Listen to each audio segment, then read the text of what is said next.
In this problem, they have asked find the all real roots of x satisfying the given equation. Okay, so it is basically a problem of solving the values of x, right? But the real values of x. So first of all, we have to solve this equation. So for that, what I'm doing, I'm simplifying this equation to a little extent. Just see this one.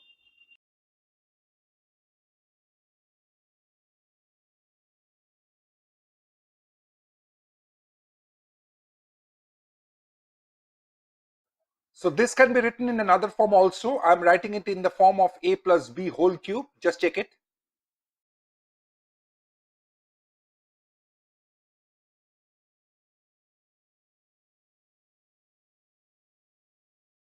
So this gives us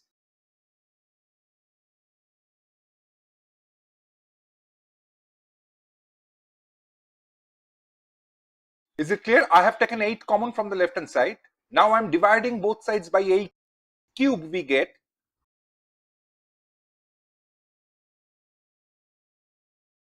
Now observe carefully, if x cube plus 3 by 8 is fx,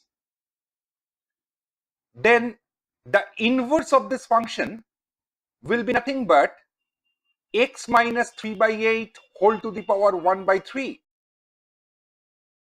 Is it clear? So we will write that from this equation we are getting that fx is nothing but f inverse x.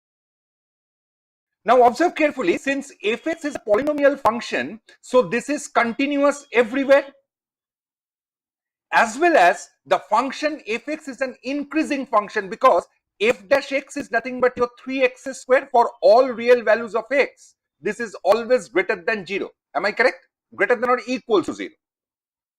Is it clear? For all x belongs to real value. Is it clear? So fx is an increasing function.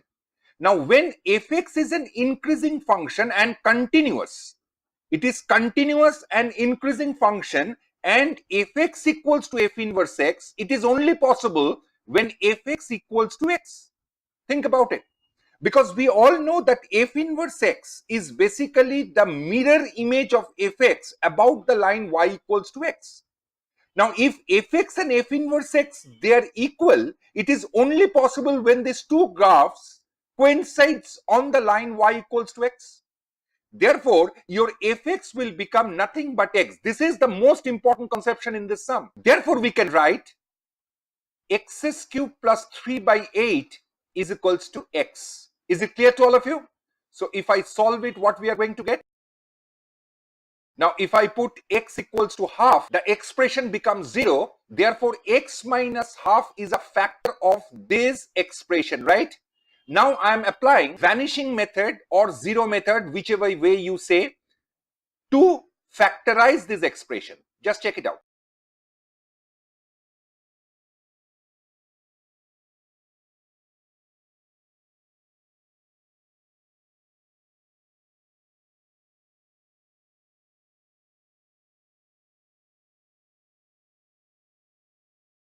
So from this equation, we are getting one root as half.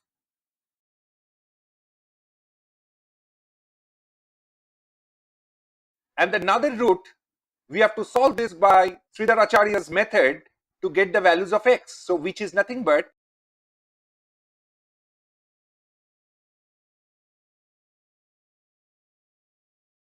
is this clear? Therefore, we are getting three roots. One as x equals to half. The another two roots are -1 plus minus under root 13 by 4.